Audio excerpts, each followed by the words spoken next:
आज हम जिस टॉपिक की बात करेंगे उसका नाम है पाइथागोरियन ट्रिपलेट। छोटा सा टॉपिक है लेकिन इम्पोर्टेंट है, तो चलिए इसको समझते हैं। देखिए, पाइथागोरियन ट्रिपलेट का मीनिंग क्या होता है। दो वर्ड आते हैं, एक है पाइथागोरियन, दूसरा है ट्रिपलेट।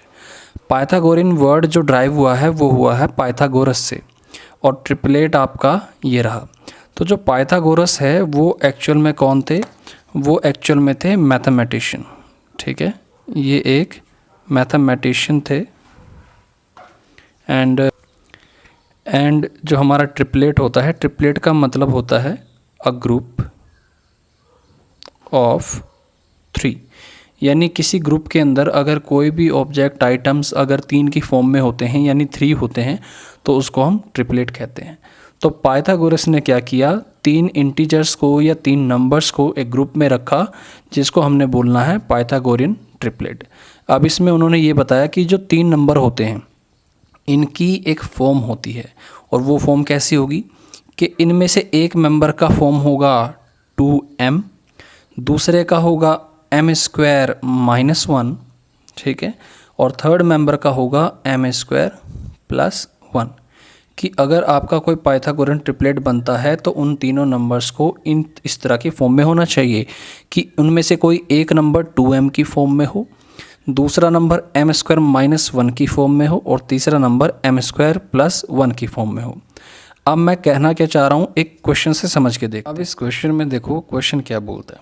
क्वेश्चन बोलता है find Pythagorean triplet when one member is 16।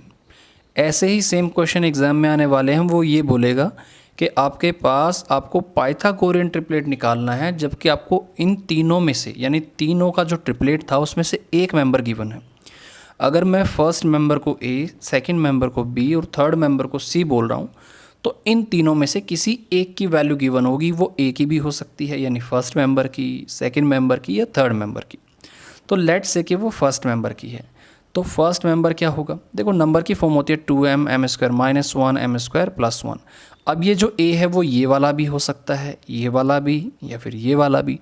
तो हम कंपेयर उससे करेंगे जिससे मेरे को m की वैल्यू मिल जाए, क्योंकि m की वैल्यू से ही मैं बाकी रिमेनिंग 2 को निकालने वाला हूँ।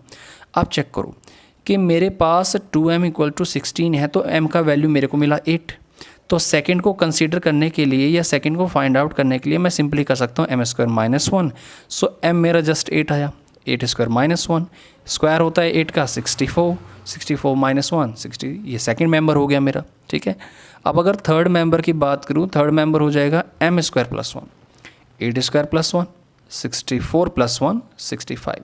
जो मेरा फर्स्ट मेंबर था मेरा था 16, क्योंकि उसने बोला था 1 मेंबर इज 16, तो 1 मेंबर तो आपका रहेगा। रिमेनिंग 2 मैंने निकाले हैं 63 65। तो ये मेरा बन गया पाइथागोरियन ट्रिपलेट। अब कुछ बच्चे ये बोलते हैं कि सर हम दूसरे से कंपेयर क्यों नहीं कर सकते?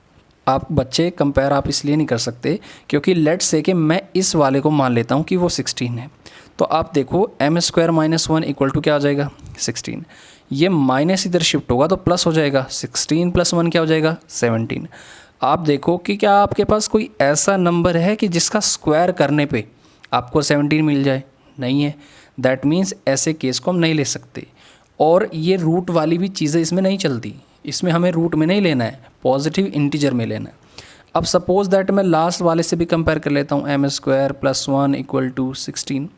अब आप चेक करो कि m² 16 और यहाँ से ये लेफ़्ट में शिफ्ट हो जाएगा, ये -1, सो m² = 15। आप देखो कि 15 भी अपने पास ऐसा कोई नंबर नहीं है कि जिसका स्क्वायर करने पे 15 आए। दैट मीन्स ये केस भी पॉसिबल नहीं है। हम कंपेयर उससे करेंगे जिससे मेरे को m की वैल्यू मिले।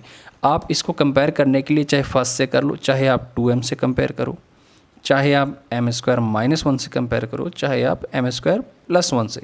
आपको रिक्वायरमेंट किसकी है? m की। वो इससे भी मिल सकता है, इससे भी मिल सकता है और इससे भी मिल सकता है। जिससे भी मिले उसकी हेल्प से बाकी 2 निकालेंगे।